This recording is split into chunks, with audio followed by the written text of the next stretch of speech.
আজ আমরা সবাই মিলে পার্কে ঘুরতে গিয়েছিলাম। আজকে এই আনন্দের দিনটা হঠাৎ করেই কয়েক মিনিটের জন্য ভয়ের মুহূর্তে বদলে গিয়েছিল। আম্মু তো কান্না করে দিয়েছিল। কি হয়েছিল আর কি করলাম তা জানতে হলে অবশ্যই পুরো ভিডিও দেখতে হবে। আসসালামু আলাইকুম, আমি Sadia. Welcome back to my new blog. I hope you are all doing well. আজ হঠাৎ করে প্ল্যান করা হলো যে আমরা একটু বাইরে ঘুরে আসবো, যেহেতু অনেকদিন হয়ে গেছে ওদেরকে নিয়ে বাইরে ঘুরতে যাই না। তো এর জন্য আমরা ভাবলাম আমাদের সামনে শরীফ ফুড কোর্ট পার্কে ঘুরতে যাব। আর এখানে তো ইসাকে আমি নিউজপেপে ইউসুফকে কুল থেকে নামানোর সাথে সাথে ইউসুফ এক দূর দিয়ে এক গলি থেকে অন্য গলিতে চলে গেছে। এর জন্য আমি ইউসুফকে কুল থেকে নামাতে চাই না। যাই হোক, এখন আমরা দুটো রিক্সা ঠিক করবো। একটাতে আমি আর মুনা যাবো আর একটাতে আম্মু যাবে।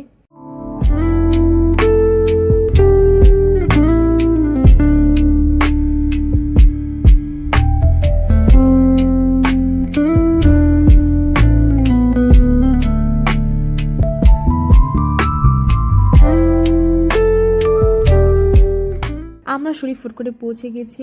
আর এখানে আমরা অনেকবার এসেছি, তারপরও এখানে আসতে ভালো লাগে। এই পার্কে কোনো খাবার নিয়ে ঢোকা যায় না, কিন্তু ইসাক আর ইয়ামিনের জন্য আমরা কেক আর পানি কিনেছিলাম। তো এই খাবার নিয়ে গার্ডরা ঢুকতে দিচ্ছিল না, এর জন্য তার সাথে কথা বলছিলাম। তো এর মধ্যে আম্মু, ইয়ামিন আর ইউসুফ তিনজন ভিতরে ঢুকে, আর আমি, মোনা আর ইসাক বাইরে ছিলাম। আমরা যখন ভিতরে প্রবেশ করি তখন আম্মুকে বলে ইয়ামিন কোথায়, আম্মু বলে ইয়ামিনকে। তো আমাদের সাথে ছিল আর আমরা বলছি আম্মুর সাথে ইয়ামিন ছিল। তো আমার পুরো স্মরণ ছিল যে ইয়ামিন ভিতর ঢুকেছে, কিন্তু আম্মু জানতো না। আম্মু ইউসুফ এমন দৌড় দিয়েছিল, ইউসুফ পিছনে দৌড় দিতে গিয়ে ইয়ামিনকে আম্মু খেয়াল করতে পারিনি। তো এর মধ্যে ইয়ামিনকে খুঁজে পাচ্ছিলাম না, তো ইয়ামিনকে খোঁজা শুরু করে দিয়েছি। তো ইয়ামিনকে আমি এই পুরোটা একবার চক্কর দিয়েছি। তো এরপরে ইয়ামিন খুঁজে পেয়েছি, কিন্তু আম্মু অনেক বেশি কান্না করে দিয়েছে। আম্মু এতটুকু সময় নিতে পারছিল না, ইয়ামিনকে যে খুঁজে পাচ্ছিলাম না। তো আমরা একটু লাস্ট থেকে একটু ভয় পেয়ে গিয়েছিলাম। যাই হোক, লাস্ট ইয়ামিনকে খুঁজে পেয়েছি। ওই শরীফের যারা ওয়েটার থাকে তাদের কাছেই ছিল ইয়ামিন আরেকটা ভবনে।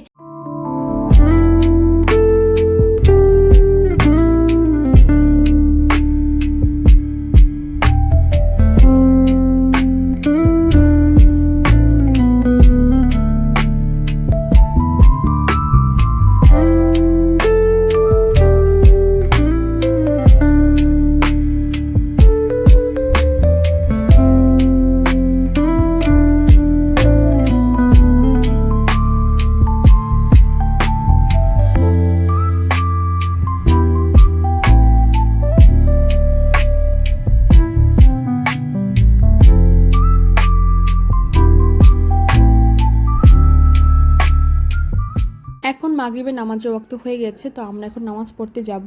শরীফ ফুড কোর্টে মেয়েদের জন্য আলাদা করে নামাজের স্থান আছে। প্রথম দিকে নামাজের ব্যবস্থা ছিল না, তো যখন আমরা দেখেছি যে মহিলাদের জন্য নামাজের স্থান করা হচ্ছে, তো আমি আর মুনা তাদেরকে মন থেকে অনেক দোয়া করেছি। আমার মুনার কাছে অনেক বেশি ভালো লেগেছে যে এমন একটা জায়গায় ঘুরতে এসেছি যেখানে আমরা নিশ্চিন্তে ঘুরতে পারবো প্লাস নামাজ পড়তে পারবো। সব জায়গায় এমনটা করা উচিত, কারণ যেহেতু ছেলে মেয়ে দুজনের উপরই নামাজ ফরজ।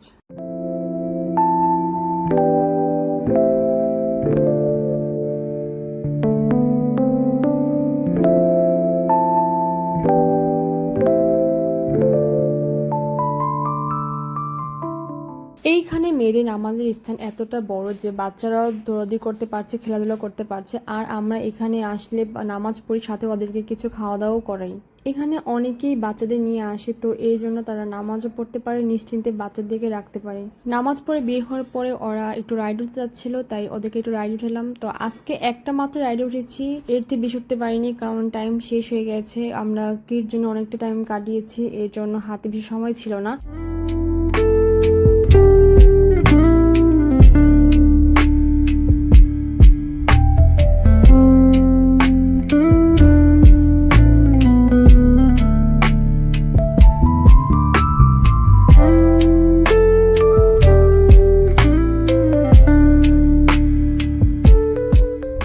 রাইড শেষ করে আমরা কিছু খাওয়া দাওয়া করার জন্য এসেছি। আমাদের সেদিন গলার অবস্থা অনেক বেশি খারাপ ছিল, আমার তো পুরো গলা শুকিয়ে গিয়েছিল ওদের পিছনে দৌড়াতে দৌড়াতে। তো এই জন্য ভাবলাম একটু ঠান্ডা কিছু খেয়ে তারপরে বাসায় রওনা দিব।